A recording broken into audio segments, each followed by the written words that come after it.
Patrol.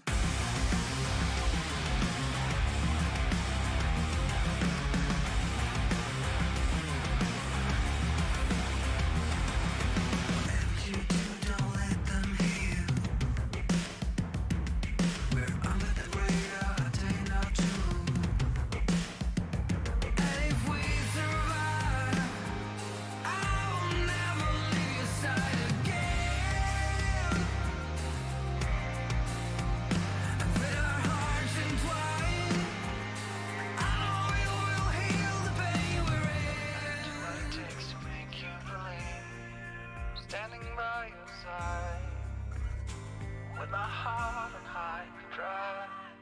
I'll do what it takes to make you believe. With my heart on hyperdrive, we do what we want, but when I'm free, with our hearts on Hyperdrive.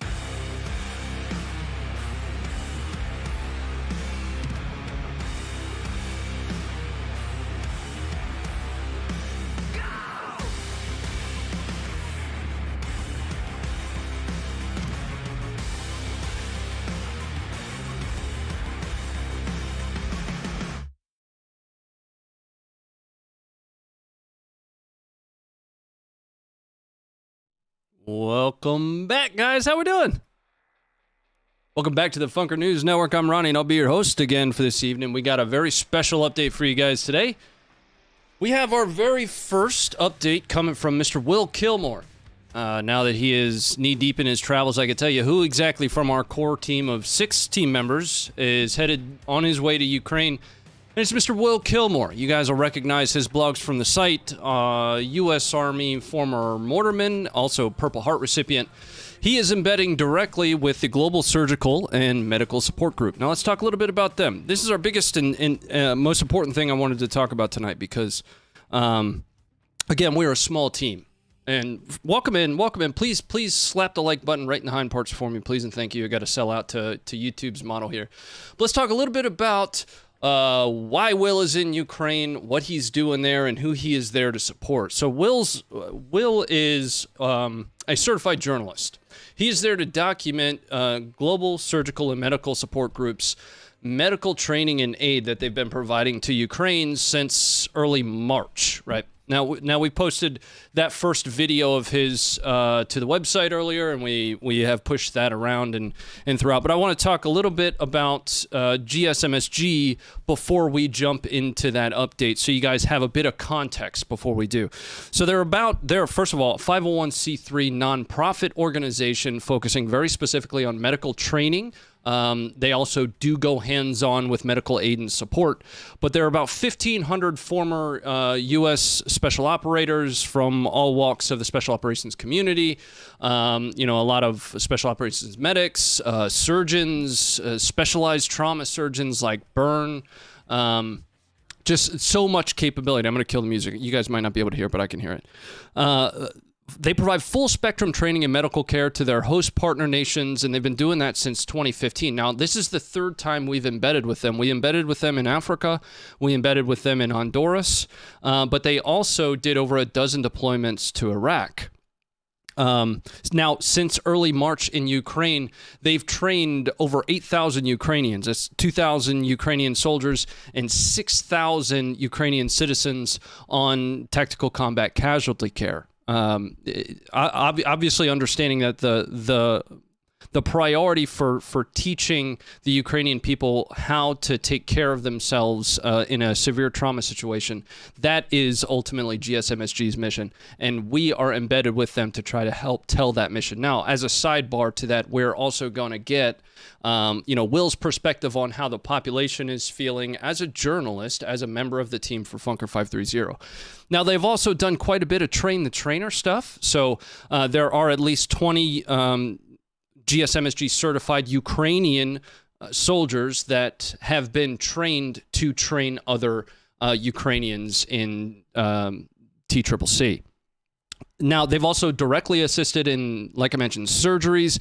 They initiated the start of a program or organization, I don't know what the best would be to call it, known as the Lviv Visiting Surgeon Program, which essentially is a program that brings in specialty surgeons from throughout the globe to aid Ukraine in some of the more advanced trauma care.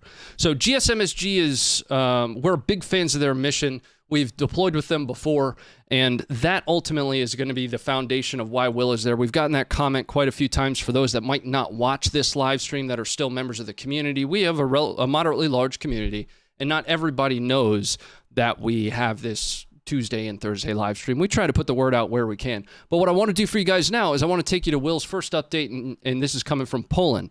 Now, caveat, before we get thrown to the OPSEC wolves, there is a nondescript delay on these videos. Not going to tell you how long that delay is. But let's take a look at Will's very first update from Poland. And the first time I've ever seen Will with a mustache, and I hope it's not going to be the last time I've ever seen Will with a mustache, because it's excellent. Coming up for you guys right now.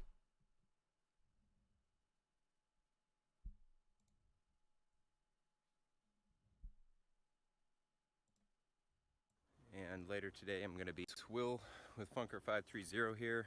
I'm actually in Poland right now, and later today I'm going to be jumping the border into Ukraine. I just kind of wanted to bring you guys with me. I got the invite from Global Surgical and Medical Support Group, and if you've been following us on social media and whatnot, you'll see we kind of been bombing around the world with them, Africa, Central America, and then they just invited me to go to Ukraine, so I'm not going to pass that up. So we'll be checking out like what they're doing there. Just kind of want to give you guys an idea of what it just looks like on the ground there. So I got into Poland here yesterday and then made my way to eastern Poland, and there is a I'm not going to give exact figures, but there is a butt ton of U.S. service personnel, and Patriot missile batteries are just stacked everywhere. So I mean, it's super chill and peaceful here in Poland, obviously, and it's really beautiful, but there's definitely a large U.S. and I guess NATO presence here. It's pretty obvious. Last night we went over just kind of like some routes and then our objectives tentatively, and what we're gonna do today, like I said, is head towards the border. Sounds like there's quite the process of just getting through, which makes sense. I'm bringing this sweet stash. Pretty awesome. So I'm just gonna kind of take you guys on a day-by-day recap, maybe later, just what happened and what's going on. Should be interesting.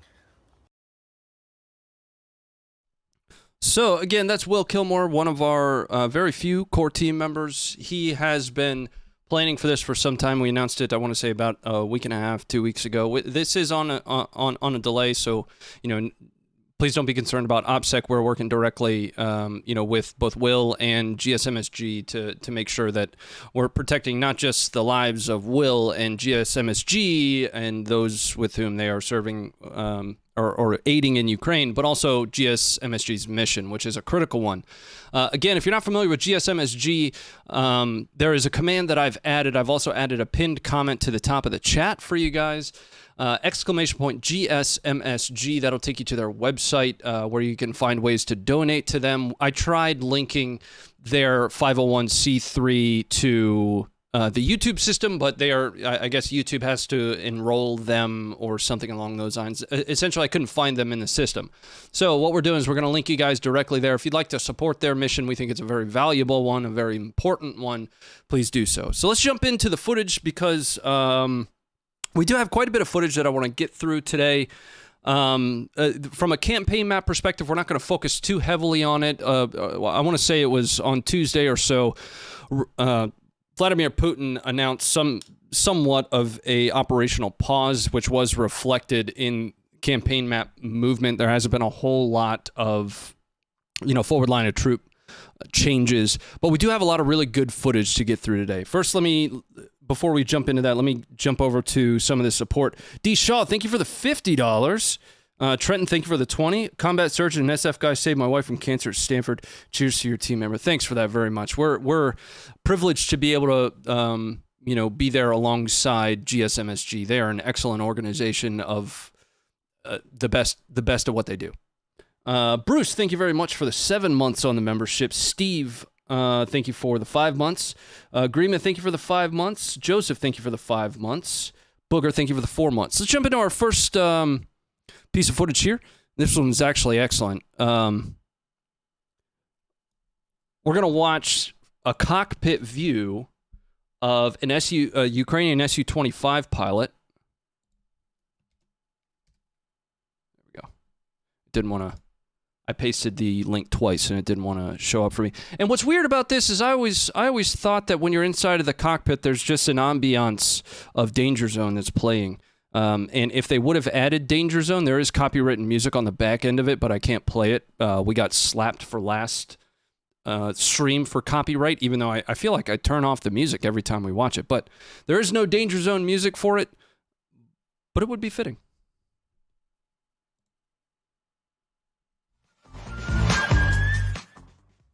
See? Copywritten music.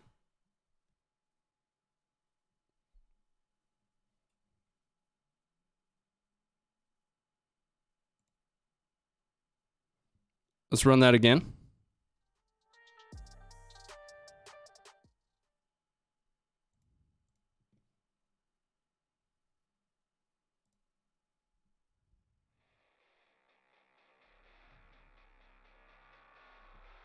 I want to do it with the music because it's so much better.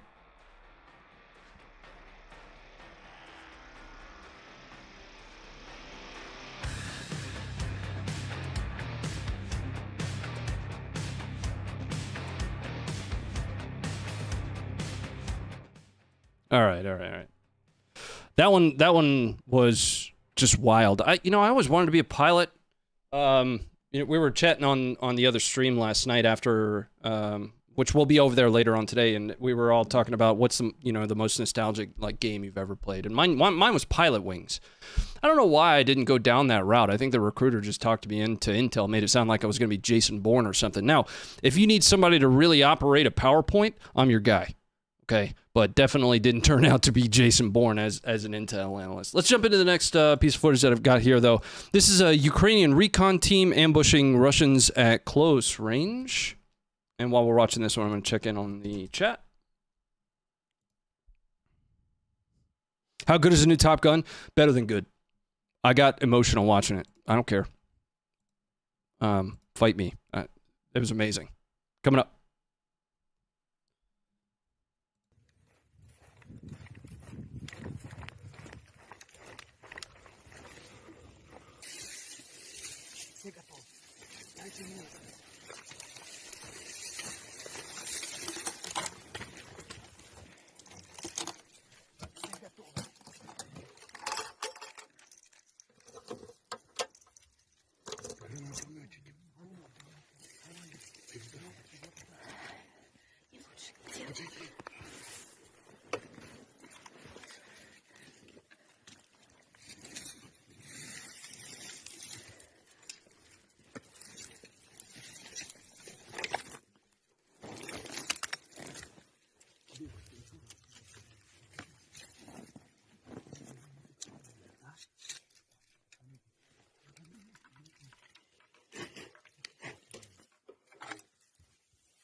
All right, some pretty intense. Once they open up with that, once they initiate that ambush with the RPG, it starts to get pretty hairy pretty quickly there.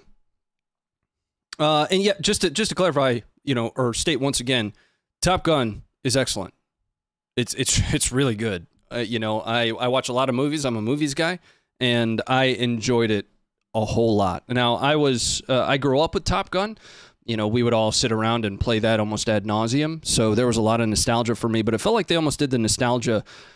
They did it the right way, right? There was enough of it to let you know that it was there, but they didn't press it too hard. Cole Beaster, thanks for the $10. Let's jump into the next one here. So, if you guys been around the internet for a little while, you know exactly who FPS Russia is. And Russians, in an effort to destroy what appears to be an S-300 system of Ukraine's, which oddly has a V painted on the side of it, so take that with a grain of salt. Doesn't really matter. Russia is doing their very best FPS Russia impression here and nearly killing themselves while trying to destroy this piece of equipment. And it's fantastic to watch. Here you go, coming up for you. So we've got Russian and his MG down here at the bottom. You've got the S-300 system here, and you can see now on second glance looking at this, it doesn't look like that is actually a painted V. It looks like it's a part of the camouflage, right? So if you look over here as well, you can see the similar camouflage pattern. But reportedly, this is a Russian soldier trying to destroy this. I don't know what he is shooting at. It's been debunked that you can't just shoot a gas tank and it blows up. But... Готов? Готов. Огонь.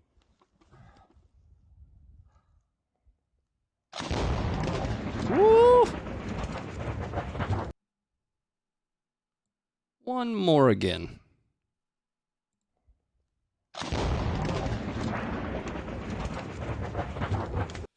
That guy wore his brown pants.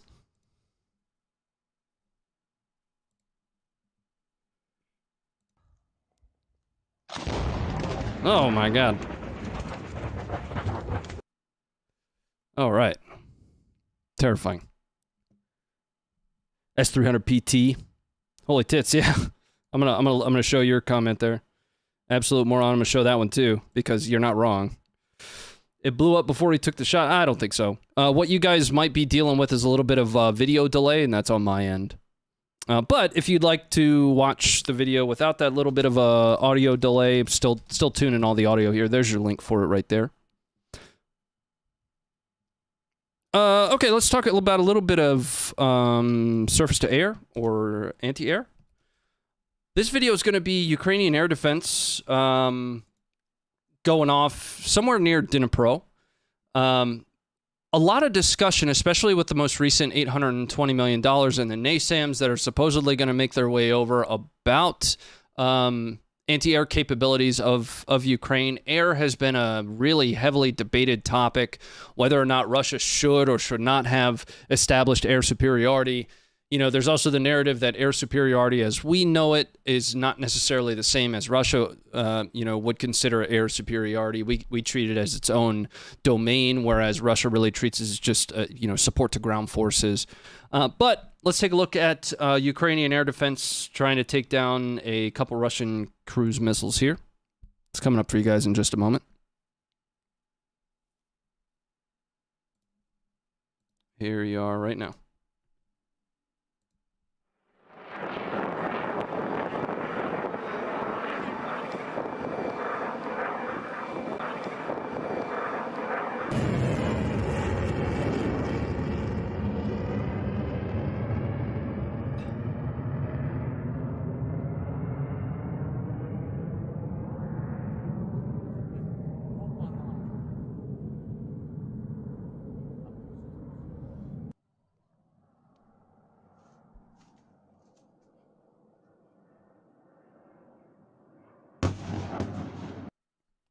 All right. And I see a lot of questions about this merch. This was a limited run merch, which we're considering bringing back if you guys are interested in it. When we do have Ukraine-specific merch, what we do is we don't take any profits from that. When the invasion first kicked off in late February 24th, we launched our merch line, which we'd been working with Bunker Branding for a couple of months. I even actually met up with Matt Carricker at SHOT Show, and we talked about the merch launch. So lo and behold, Russia's invasion of Ukraine happens. So what we did is we designed a few Ukraine designs, and you guys ordered over $100,000 worth of the Ukraine designs that we were able to send to the Canadian Red Cross, specific to their Ukraine programs. And I can't thank you enough for that. So if we do bring this design back, it is not going to benefit Funker530 at all. Anything that we would make from that, we will end up sending off to Ukrainian charity. I want one. Okay. All right. What I'm going to do is I'm going to throw up a poll, and subject to how this does, we might bring back the Ghost of Kiev shirt.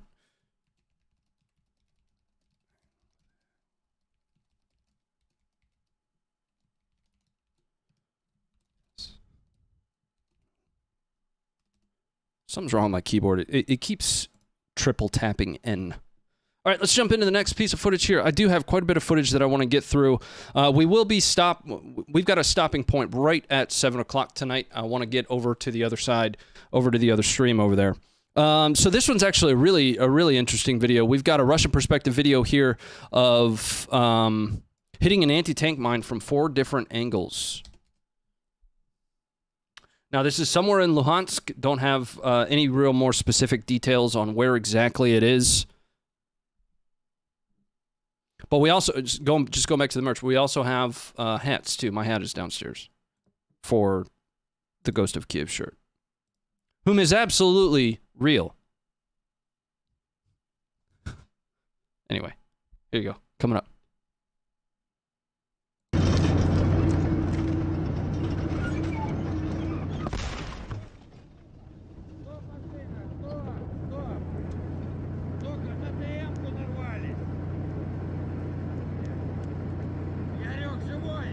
Идут след в след, но вот машина едва уходит в сторону.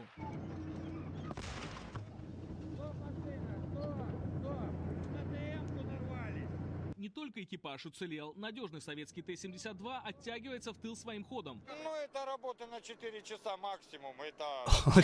Look at this guy. Oh no, come back, sir. Look at this. Подвезут материал, мы все быстро сделаем. I have shot that guy and escaped from Tarkov, like a lot. Anyway, here you go. И завтра уже обратно в бой. И будет он бежать, и дальше будет, и пусть бежит.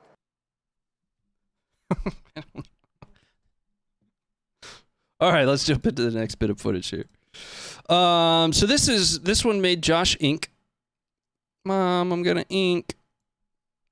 We didn't even know this existed, but it's a machine gun mortar, and it's like welded to the back of a farmer's truck. I don't really have a whole lot more analysis that I can give you outside of just general capabilities of it. It's designed in 1967. This specifically is the Soviet 2B9 82 millimeter gun mortar. It was designed in 1967, but it wasn't fielded until 1970. Has a maximum range of out to like 4,270 meters, and it can fire 82 millimeter mortar rounds at 890 feet per second. This thing's nuts. Coming up for you guys right now.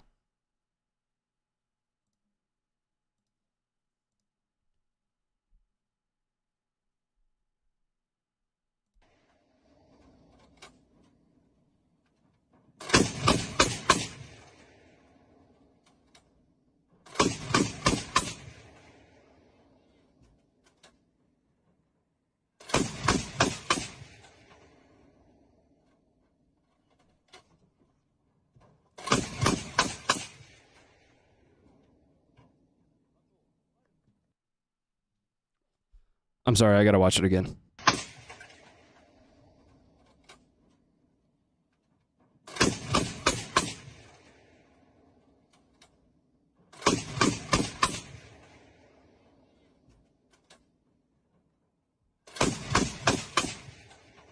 That thing's awesome.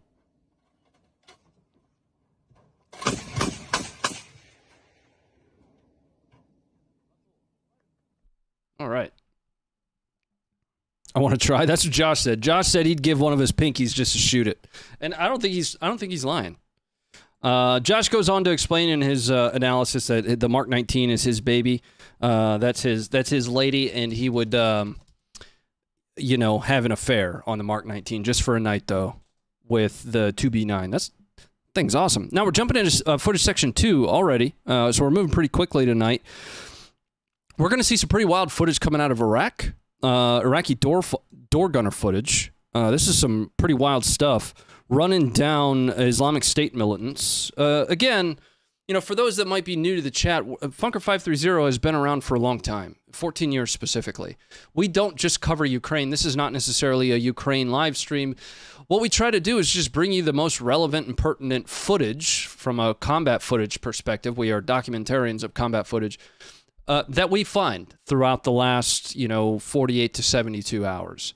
Now, we find footage from all over the globe. We're tracking conflicts in regions that you probably didn't even know there was conflicts. India, Pakistan, and Myanmar, which we're going to see some footage of here in just a little bit. So, footage section 2, we jump into non-Ukraine stuff, and then we'll be right back into Ukraine footage after that.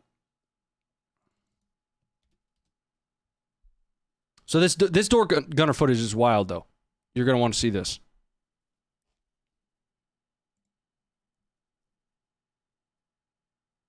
Coming up for you guys right now. Stand by. Here you go.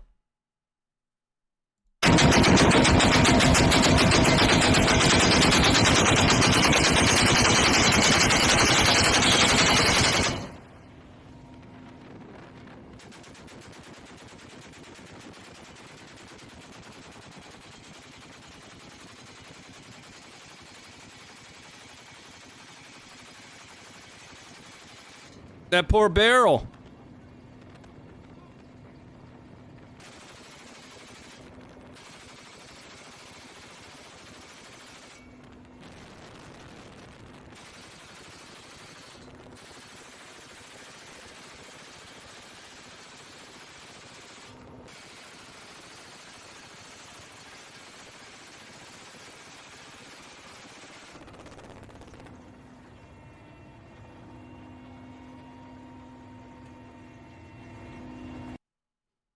So speaking of door gunners, that reminded me of something. So this past SHOT Show was the first time I had ever gone. I'm actually one of the newest members of the Funker530 team.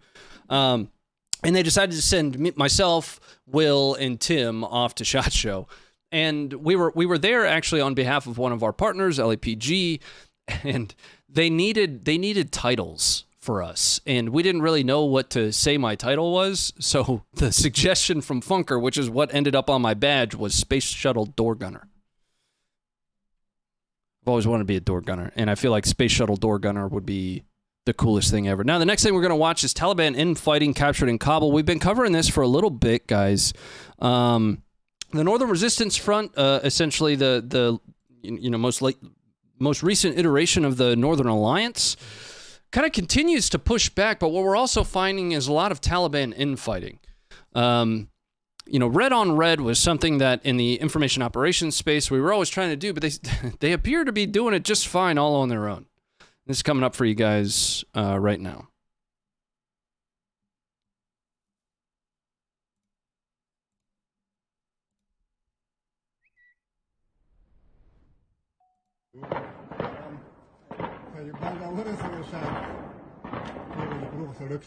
Now, this is in Kabul specifically.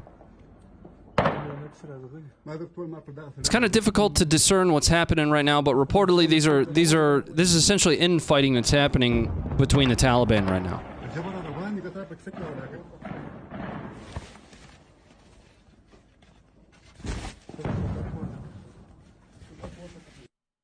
I'll drink to that. I haven't drank yet. All right, we're jumping into one of our lives here. I mentioned Myanmar. So Myanmar is dealing with quite a situation right on the borders of Thailand. We showed some footage on Tuesday's live stream of a MiG-29 that almost hit a Thai kindergarten, got kind of danger close to it.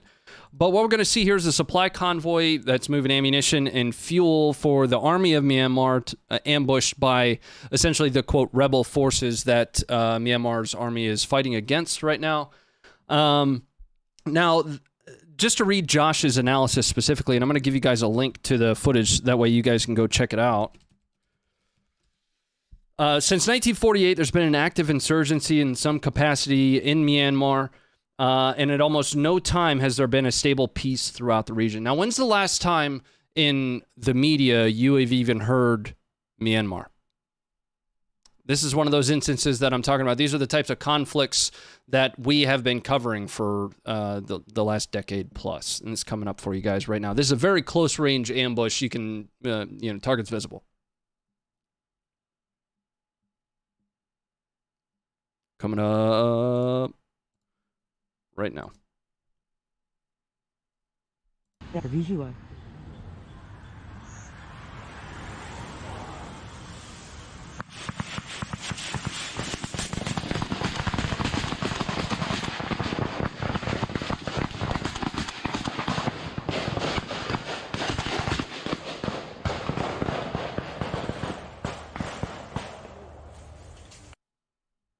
Let's run that one more time.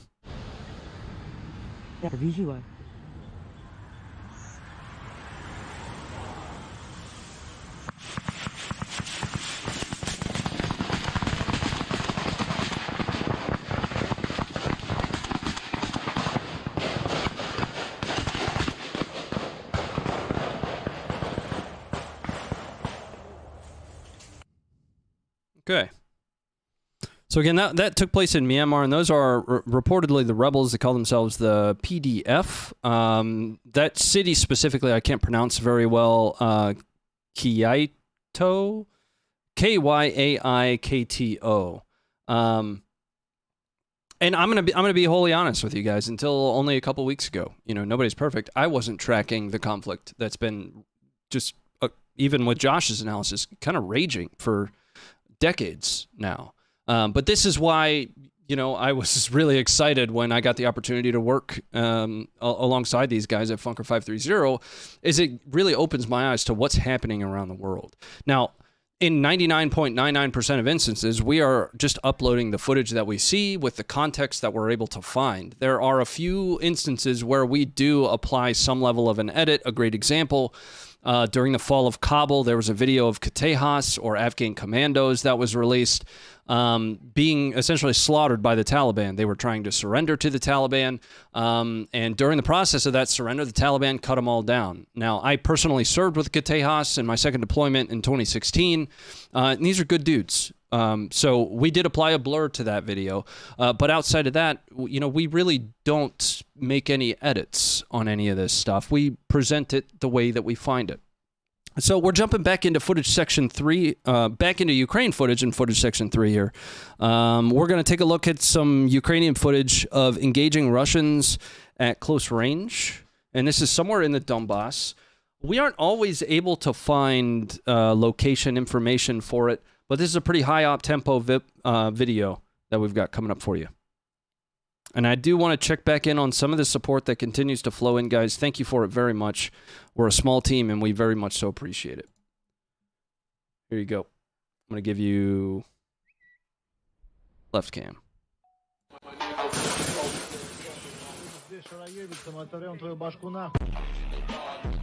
We've got copywritten music, but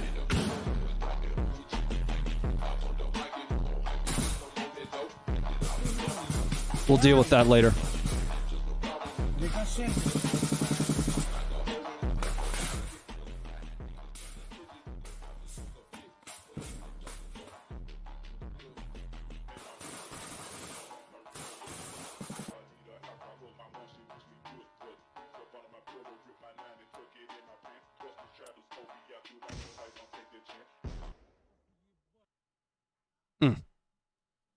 I want to watch that again, actually.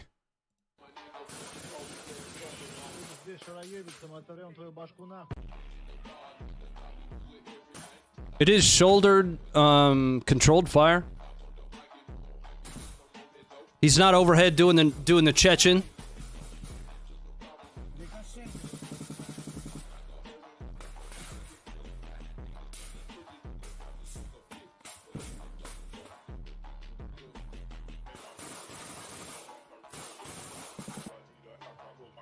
An AT-4 there.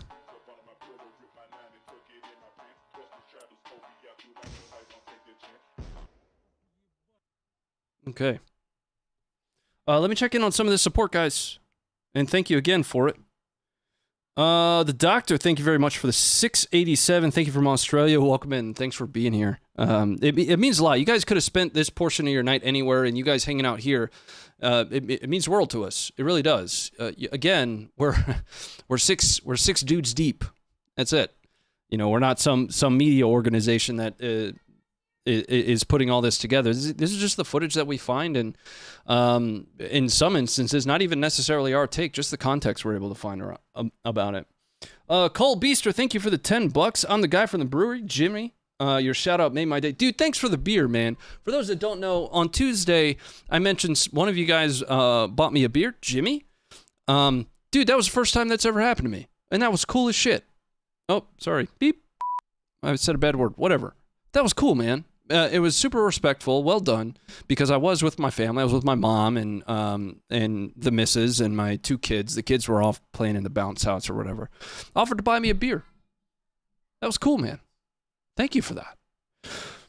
Mr. Malas, thank you for the 3 months. D. Shaw, thanks again for the $50, man. That's a lot of dollars. Thank you for that. 6 dudes deep. That's what she said. That sounds like a party that I get to work at every day. We're gonna pull up Will's video right at the very end here. We're already starting to get pretty close to the last bit of footage that I have. We're gonna see Ukrainian self-propelled mortar system taking a direct hit here. Once I can copy and paste.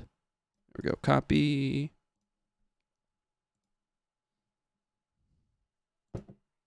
Paste. Now, this is believed to be a Dana M2 self-propelled gun, and we don't have a whole lot of information on when and where this took place, but it's going to take a direct hit. With artillery, sometimes the best information that we get is who the unit is in Ukraine, and we have old data that we rely on for unit disposition across Ukraine. Primarily, we're using like UA war data and a lot of other third-party sources for where units are around Ukraine. But with a lot of the artillery-type footage, we don't get a whole lot of context with it unless it comes with, you know, the 92nd Mechanized or the 28th. In those instances, we're typically able to find a general location, but that's one of the reasons that we don't have one for this. Coming up for you.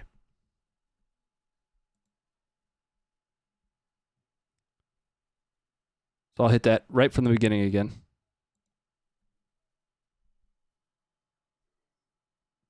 There's no sound for this one.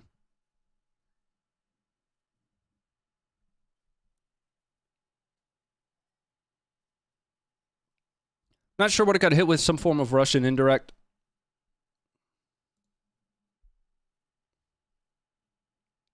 And I'm actually not very familiar with this specific weapon system. Okay.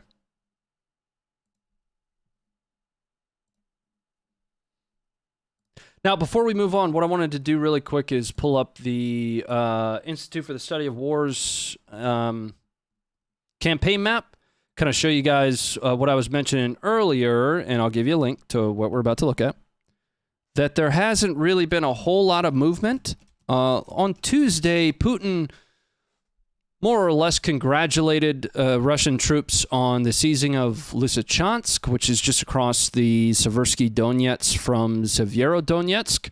And in the process of doing that, he essentially said, you know, take a rest, take a pause, if you will. And the campaign map is reflective of that. There hasn't been a whole lot of change coming up for you guys right now. Low left. That's what I want. So, with Lysychansk here, Ukraine had essentially withdrawn out of this salient that we've been talking about Russia closing in on, which they have effectively mostly done. There is a defensive line that Ukraine, my understanding, is standing up between Slovyansk and Bakhmut. there should still be some skirmish type forces up here to slow Russian advance so that this defensive line can essentially further establish. But there have been no changes really over the course of the last 24 to Russian-owned territory. No Russian advances that have led to more territory, and that is pretty much widely accepted. Russia announced specifically, we will be, please take a tactical pause. Congratulations on, continuing to win in the East. Now, there's a belief that behind that, the last time Russia did something similar, what they're effectively doing is pausing to reallocate combat power to wherever it is that they want to continue to push. Russia's ultimate goal in the East here is going to be to take over the entirety of the Donbass, which is out to about here.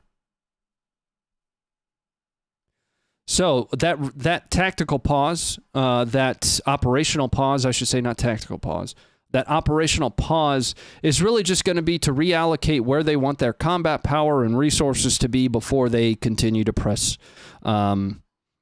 towards the entirety of the Donbass. Now, I've got this tinfoil hat theory. I've got this tinfoil hat theory that once if Russia is able to capture the entirety of the Donbass, then effectively they begin to withdraw from at least the north. Now, in the south, what's interesting about Russia's occupation of the south of Ukraine right now is that they're establishing precedent and conditions for remaining there. Things like converting the local economy to the ruble. You wouldn't do that if you were temporarily holding it. Establishing, the first editions of the official Russian state bank. But in the north, I don't think I've seen a lot of reports of similar things happening. Ukraine has been pretty effective in taking back ground in the north. Anything in the blue here is going to be Ukrainian counteroffensive or territory that Russia previously held that Ukraine now holds. In the south, again, is establishing or setting the conditions to retain and hold this area for the long term. It's hard to see where the end state for the South is. Now, once Russia completes, if they are able to, taking the rest of the Donbass, there's the potential that is the ultimate goal for this special military operation, right? So what then happens after that is anybody's guess, but I can see these forces in the north potentially pulling out. Now, that's an oversimplification of and a real shot in the dark, but it's something I've been thinking about lately. We do know that, Vladimir Putin wants the entirety of the Donbass. He does. What he then does after that is anybody's guess. I'm open to any of your thoughts on that. Let's jump into the next bit of footage here. We've only got a couple more. A lot of establishing going on in Kherson and Mariupol. Probably a little bit less in Kherson, I can see that Ukraine is probably ramping up for a pretty heavy counteroffensive in Kherson. So I can see Mariupol being kind of the center of gravity for a lot of that establishing conditions for remaining. I mean, there was a report that they were hoping to turn, this was a couple weeks ago, Mariupol into some form of like a resort town. I don't know who's going to visit, right? They were trying to get the Azovstal steel plant back online in operational so that it could, or no, they wanted to tear down Azovstal. I'm thinking of the Zaporizhia nuclear plant. They wanted that back online to then sell that energy back to Ukraine. There are always a lot of reports. What's difficult is weeding through, which ones make the most sense. Especially being so far separated from the conflict, so far separated from the invasion of Ukraine. That's one of the reasons that we were so excited to send Will. He's not going to be able to answer a lot of these questions, but at least he's going to be able to better tell us, hey, how is the populace feeling in Lviv versus Kiev versus wherever else he goes? I don't happen to know his itinerary. All I know is I'm going to be receiving videos from him almost on the daily. I will be publishing those on a delay, and hopefully we'll get a better understanding of what's actually happening on the ground.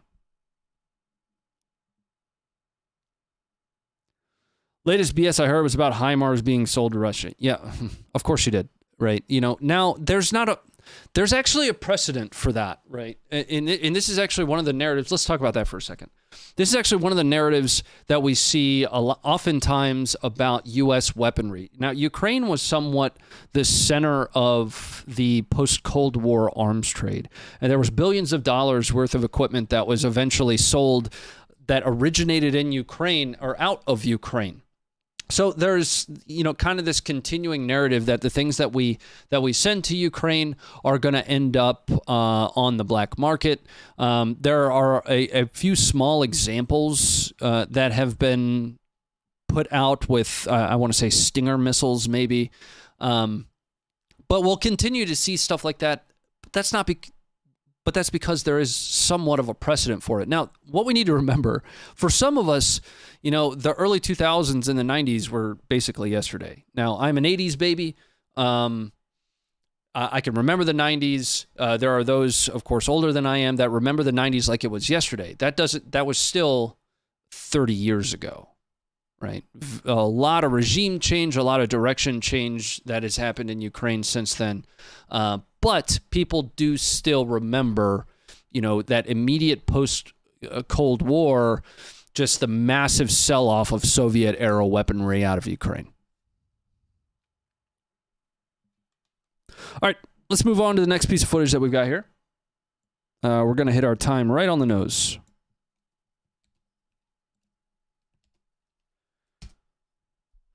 Now, speaking of the HIMARS, is something that we're starting to see more and more and more footage of is logistics hubs being targeted and destroyed by Ukraine, and there are a lot of reports that indicate that this is due to HIMARS, and if not HIMARS, some of the more advanced weaponry that has been provided by the West. Remember, the HIMARS is actually really only a single piece of, MLRS provision from the West.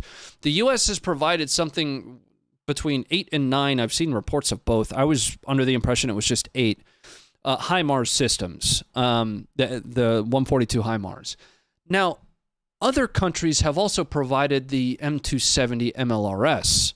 Now, I don't know which generation of the 270 MLRS it is. If it is the Gen 2 system, that means it is GPS guided. That is an even more advanced and more capable platform than HIMARS. There was a time that we did a HIMARS breakdown video, and what it started to be was a difference or a comparison between the HIMARS and the M270 MLRS. Basic difference. The M270 has the capability to carry 2 pods, double the amount of munitions. It is a tracked vehicle versus the HIMARS wheeled vehicle. It is a very capable system. I haven't seen enough to tell me which generation of M270 there are, but my understanding is they've received 6 of those as well. Let's take a look at this strike in eastern Ukraine, which was reportedly an ammo depot. It's a very large explosion, a reddish-tinged cloud. Whether or not that's coloring on the screen or if that's true color, I'm not entirely sure of. But we have reported and seen video of Russia targeting chemical areas with a similar cloud, with a similar coloring. I'll let you guys just watch it. It's up to you what you take away from it. Coming up for you guys now.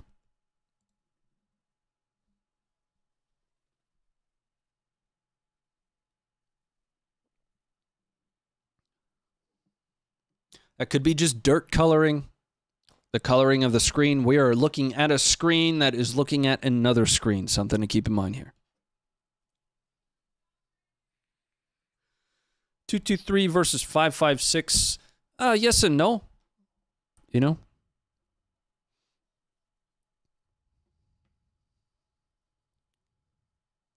Again, the M270 has double the capacity of the HIMARS. All right, bringing it back up. Along that same line, we have another strike on a logistics warehouse. According to Russia, it was a fireworks factory. Who knows? Who knows? But this one is a little bit more of a... there's a lot more happening in this explosion, and it's definite that there are secondaries, tertiaries, a lot of things after what would have been the original strike. Coming up for you guys now.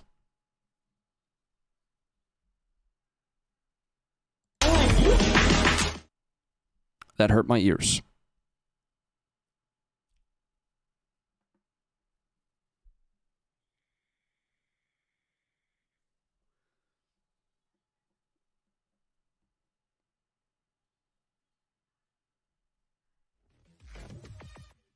There's copywritten music on the back end of this.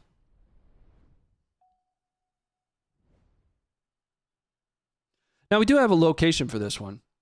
I can't pronounce it very well, so once we pull back up, I'll pull up the analysis. You guys will be able to see the webpage. I'll pull that up and we can take a look at it together. I'll give you the link if you want to go and take a look at this right now.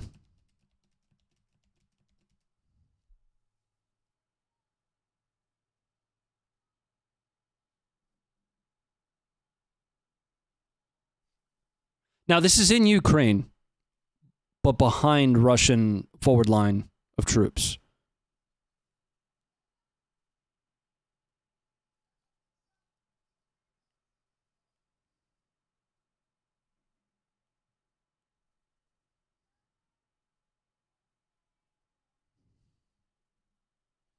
All right, that's more or less the end of that. I'm going to pull up the analysis because I'd love to actually just show you guys the website so you can better understand how to use the website.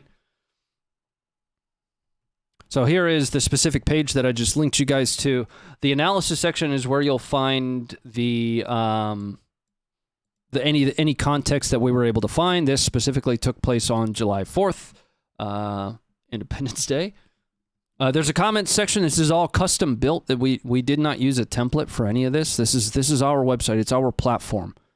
And there's gonna be things that we have on the platform that I can't necessarily show you here because YouTube has determined these are the things we're okay with you showing. Other channels might show different stuff, but we've been around for 14 years now. We are under a microscope. And the YouTube channel is where it all started, and we don't want to risk the YouTube channel going away, especially with some new type of with a new edition of content like the live stream and the edited Funker News Network episodes. So we play by YouTube's rules here. There is absolutely a lot of stuff, almost 90% of what we post that does not make its way to YouTube, whether direct upload or on the Funker News Network analysis videos. All right, let's jump into the next one here. Now, this one's actually really cool. It kind of helps you understand how Ukraine is doing fist operations. For those of you that aren't familiar with fist, it is essentially fire support.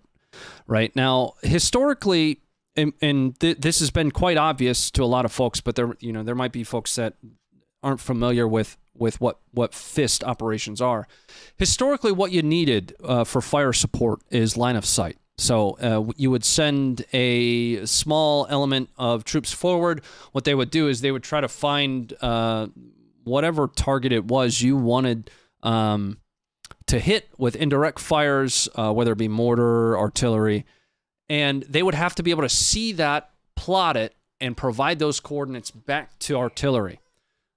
Ukraine has been really effective using more modern technology to do that. It allows them to conduct fire support operations outside of line of sight, and the way they do it is quite obviously with drones. This kind of walks us through the entirety of that process. It's coming up for you guys now. I do believe there is copyright music again. I don't know what it is about Ukrainians and slapping music on top of it all. Anyway.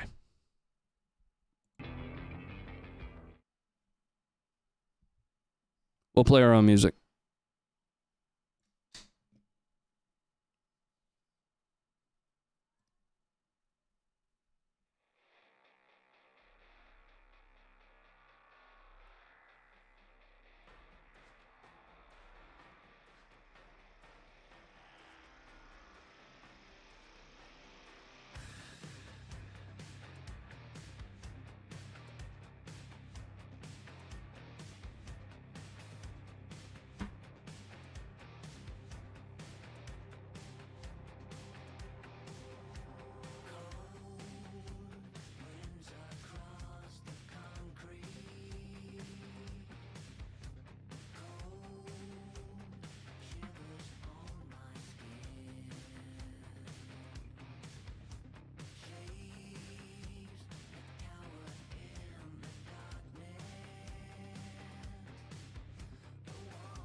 So again, what that allows Ukraine to do, and it's a more modern way of really being able to find what it is you're looking at with these DJI Mavic drones. They have built-in GPS capability.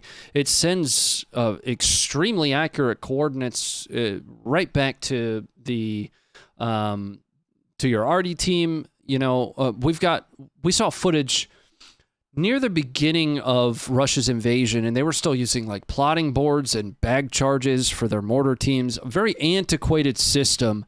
But since the start, one of the reasons, and I saw the comment out there, are you surprised with how long Ukraine has been able to hold out? Yes, right. I think it's not just Russia that was surprised. It's the entirety of the globe, right? Ukraine has embraced more modern technology at a faster pace than Russia has. Russia is still able to throw the same old Russian doctrine, which is the wave, the masses. That's literally even down to their rifle, how Russia has designed their warfare. The AK-47 was designed to be just good enough and just simple enough to hand to just about anybody, and they'd be able to slap that selector lever down and send it. So Russia still has those the masses that they're able to continuously throw at Ukraine. But what has enabled Ukraine the most is embracing modern technology, the support, of course, from the West in advanced precision weaponry, and drones. Now, we saw the first use of drones in this way was really actually ISIS, and it was terrifying to watch then. We're almost numb to it at this point. Oh, another drone video. The impact that has on the battlefield is huge, right? Now, in Donbass, it's been this trench meta warfare. There's almost a no man's land that got established early on, especially from 2014 to the invasion. We've got a drone video on YouTube here of one following the trenches. But even trench lines aren't really safe from that anymore. Previously, you had to worry about indirect mortar fire. You can fly a drone to within 2 feet or with a 2 foot accuracy and just drop a 60 millimeter down on top of a group of soldiers. We've seen video after video of that. The implications of even just individual drones, imagine drone swarms, right? I can tell you with personal experience that the U.S. military is training for drone swarms. This is kind of the next evolution of combat on the battle space. This channel is pro-Ukrainian.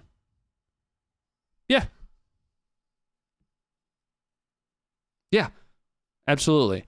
To say that we are unbiased would be a falsehood, right? And here's the reason for that. Russia has absolutely no basis to be in Ukraine right now. I don't care if Russia had invaded Zimbabwe. I would be pro-Zimbabwe. Now, Ukraine is not some bastion of democracy. They're not some, freedom land that we should all strive to be better toward, or that we should all strive to be the same as.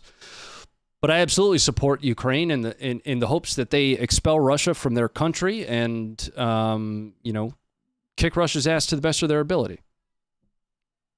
Yeah.